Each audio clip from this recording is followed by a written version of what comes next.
హైదరాబాద్లో బోనాల సందడి వాతావరణం నెలకొంది. గోల్కొండ కోటలో జగదాంబిక అమ్మవారికి బోనాలు సమర్పించుకుంటున్నారు. బోనాలతో భక్తులు మొక్కులు తీర్చుకుంటున్నారు. గోల్కొండ కోట భక్తులతో కిటకిటలాడుతున్నాయి. తెలంగాణ సాంస్కృతిక ప్రదర్శనతో ఆధ్యాత్మిక శోభ నెలకొంది. ఇతర ప్రాంతాల నుంచి వచ్చే భక్తుల కోసం ప్రభుత్వం ప్రత్యేక ఏర్పాట్లు చేసింది.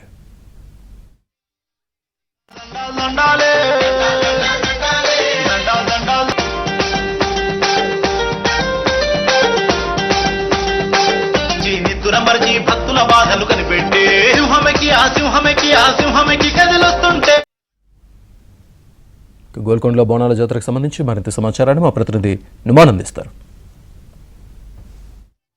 గోల్కొండలో బోనాల సందడి నెలకొంది. రెండవ పూజ కావడంతో గోల్కొండ జగదాంబిక అమ్మవారిని దర్శించుకోవడానికి బోనాలు సమర్పించడానికి భక్తులు పెద్ద ఎత్తున తరలి వస్తున్నారు. సో దాదాపు వేలాది మంది భక్తులతో గోల్కొండ పరిసర ప్రాంతాలంతా కూడా కిక్కిరిసిపోయినటువంటి పరిస్థితి ఉందని చెప్పొచ్చు. ఓవైపు పోతురాజుల విన్యాసాలు, డప్పుల దరువులు, శివసత్తుల పూనకాలతో ఎటు చూసుకున్నా కూడా ఇటు గోల్కొండ పరిసర ప్రాంతాల్లో ఒక ఆధ్యాత్మిక శోభ సంతరించుకుందని చెప్పొచ్చు. ప్రస్తుతం గోల్కొండ కోట మీద ఉన్నాము. సో గోల్కొండ కోట దగ్గర చూడొచ్చు. ప్రస్తుతం మొత్తం కూడా చుట్టూ కూడా భక్తులైతే పెద్ద ఎత్తున బోనాలు సమర్పించడానికి వస్తున్నారు. భారీ పోలీసు బందోబస్తును ఏర్పాటు చేశారు.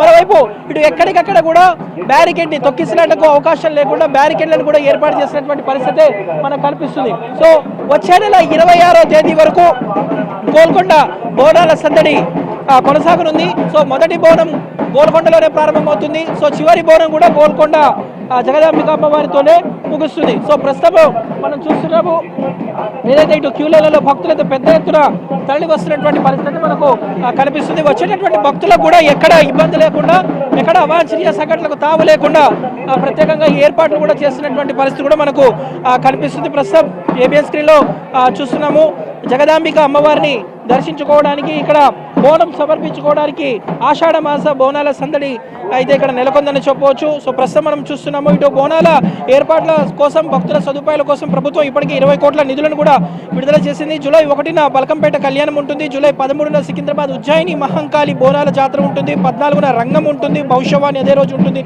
సో అంబారి ఊరేగింపు కూడా ఏదైతే మహంకాళి బోనాల జాతరలో అంటే మొత్తం కూడా దాదాపు ఏదైతే ఇటు బోనాల సందడి నేపథ్యంలో ఎక్కడ కూడా ఇబ్బందులు లేకుండా అన్ని రకాల ఏర్పాట్లు అయితే చేసినటువంటి పరిస్థితి ప్రస్తుతం మనము చూస్తున్నాము. గోల్కొండ కోట మీద అంతా కూడా ఒక సందడి వాతావరణం నెలకొంది.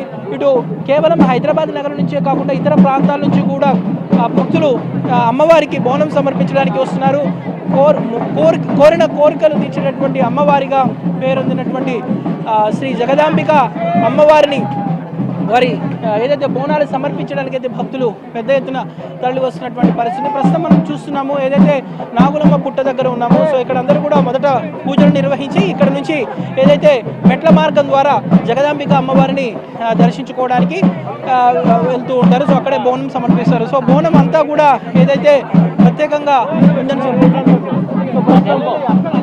మనం చూడొచ్చు. ఏదైతే ఏబిఎన్ స్క్రీన్లో కూడా అంతా కూడా ఒక సందడి వాతావరణం ఇటు గోల్కొండ దగ్గర అయితే నెలకొన్నటువంటి పరిస్థితి మనకు కనిపిస్తుంది. ప్రస్తుతం ఏబిఎన్ స్క్రీన్లో కూడా చూస్తున్నాము అమ్మవారిని దర్శించుకోవడానికి, ఇటు జగదాంబిక అమ్మవారికి బోనం సమర్పించడానికి భక్తులైతే తండోపతండాలుగా తరలి వస్తున్నటువంటి పరిస్థితి. ప్రత్యేక పూజా కార్యక్రమాలు కూడా ఏదైతే ఇటు నాగులమ్మ పుట్ట దగ్గర నిర్వహిస్తున్నటువంటి పరిస్థితి ఉందని చెప్పవచ్చు. సో దాదాపు ఈరోజు వేల సంఖ్యలో భక్తులు వస్తారు. కేవలం హైదరాబాద్ నగరం నుంచే కాకుండా ఇతర ప్రాంతాల నుంచి కూడా భక్తులు పెద్ద సంఖ్యలో తరలి వస్తున్నటువంటి నేపథ్యంలో ఎక్కడ కూడా అవాంఛనీయ సంఘటనలకు తొక్కిసలాటకు తావు లేకుండా ప్రత్యేకంగా భారీ పోలీసు బందోబస్తులు ఏర్పాటు చేసినటువంటి పరిస్థితి. సో గోల్కొండ కోట పరిసర ప్రాంతాల్లో మొత్తం కూడా ఎక్కడికక్కడ కూడా ఇటు వచ్చేటటువంటి భక్తులతో కిక్కిరిసిపోయినటువంటి నేపథ్యంలో ప్రత్యేకంగా ఇప్పటికే ఏర్పాట్లు చేసినటువంటి పరిస్థితి కూడా మనకు కనిపిస్తుందని చెప్పొచ్చు. వీడియో జర్నలిస్ట్ శ్యామ్తో నుమాన్, ఏబిఎన్ ఆంధ్రజ్యోతి.